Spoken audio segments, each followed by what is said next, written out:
Les résidences de Charles IV, les résidences de Marie-Louise comptent parmi les plus belles, parmi les plus exquisément agencées de toute l'Europe du temps. Donc, je vous emmène à la campagne, dans une des résidences préférées de Charles IV, c'est Aranjuez.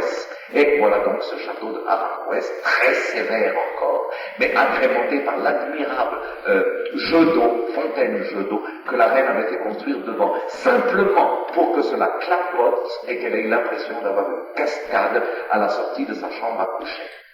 Le palais lui-même est à peu près ce que sont tous les palais royaux de cette époque-là, c'est-à-dire assez tangiblement ennuyeux, beaucoup de rouge et beaucoup d'or, mais des meubles dans le style parfaitement rococo, des meubles d'une qualité de conception et de dessin assez remarquable. Bon, vous me direz, on a de tels meubles à la cour de Naples et des deux Siciles, on a de tels meubles jusqu'à un certain point aussi à la cour d'Angleterre, ni beaucoup mieux, ni beaucoup moins bien. Oui, mais une des pièces est un véritable chef-d'œuvre, et cette pièce-là, c'est la création, justement, pour le projet Charles III, pour la réalisation Charles IV, c'est le cabinet de porcelaine. Souvenez-vous que je vous ai montré le petit cabinet de porcelaine du Palais Royal de Madrid.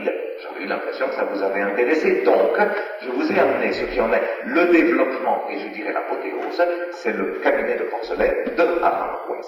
Fait par le même maître d'œuvre, ce même Gricci, dont je vous avais donné déjà le nom, mais celui-ci dans un style chinois, qui est absolument extraordinaire. Donc, panneaux de porcelaine peints, avec en alternance de grands miroirs, créant le décor illusionniste parmi les plus élégants et parmi les plus accomplis du siècle. Alors je dirais que, ne serait-ce que pour l'agencement d'une pièce comme celle-ci, il n'y a pas à désespérer totalement face à ce couple. Je veux dire vraiment, leur sens du mécénat et leur sens de la qualité dans le mécénat sauvent beaucoup de choses. Regardez ces adorables cartouches avec à l'intérieur des scènes à la chinoise où le roi aimait à se reconnaître, ou le long des trumeaux, d'autres scènes à la chinoise où la reine aimait à se reconnaître en particulier. Mais toujours est-il en tout cas une qualité d'œuvre, une qualité d'inspiration, une qualité de beauté absolument étonnante. Mais voilà, le salon chinois d'Aranjuez était un des lieux de conversation de Charles IV et de Marie-Louise.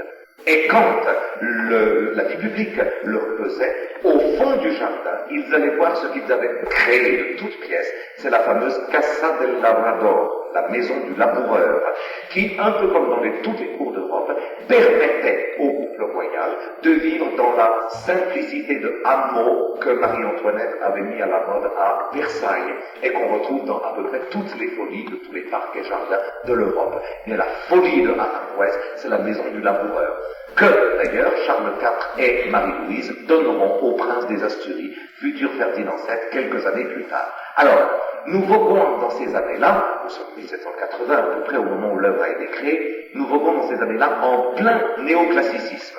On ne lit que Winkelmann, on applaudit que Mengs, et tout ce qui est signé gréco-romain est naturellement seul digne de foi. Donc, l'ensemble est en marbre blanc et brique, ce que Winkelmann avait dit être la perfection du goût antique, avec bien entendu une infinité de statues et de bas-reliefs qui illuminent le pompéianisme si à la mode de ce temps-là. À l'intérieur, alors, le décor est une véritable symphonie du néoclassicisme. C'est un style que, si vous permettez la parenthèse, j'aime beaucoup, mais je n'en ai jamais vu d'aussi beau que à la Casa del Labrador de Aranjuez. C'est le plus bel exemple, encore aujourd'hui constitué, de néoclassicisme au monde, avec, remarquez, des tapisseries extraordinaires qui sont pas du papier peint, c'est de la broderie, enrichie de fils d'or et d'argent, avec des motifs pompéiens absolument exquis. Et, comme vous pouvez le voir, des meubles, parmi lesquels cette horloge de parquet, qui est complètement hallucinante de, entre guillemets, pompéianisme.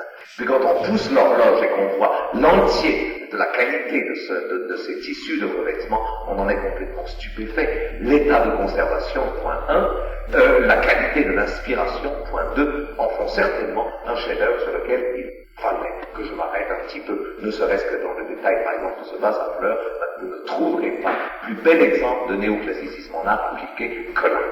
Alors, tout ce petit palais est ainsi décoré avec une sorte d'exquise fantaisie Le long des murs, donc, ces soies rodées que nous venons de voir, en haut et au plafond, des espèces de grandes fresques en trompe-l'œil racontant les grands sacrifices romains ou telle des grandes heures de la vie romaine ou de la vie grecque, avec, je dirais, une fantaisie assez étonnante dans le sens du pittoresque.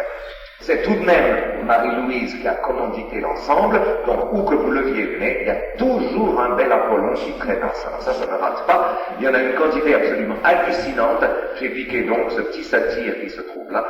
Et comme si ça ne suffisait pas, j'ai piqué aussi ce qui est la chose la plus saugrenue de la Casita, mais adorable, c'est l'escalier, tout petit escalier, mais peint en trompe-l'œil, avec partout des fausses niches dans lesquelles il y a des faux jeunes gens qui lorgnent la vraie reine.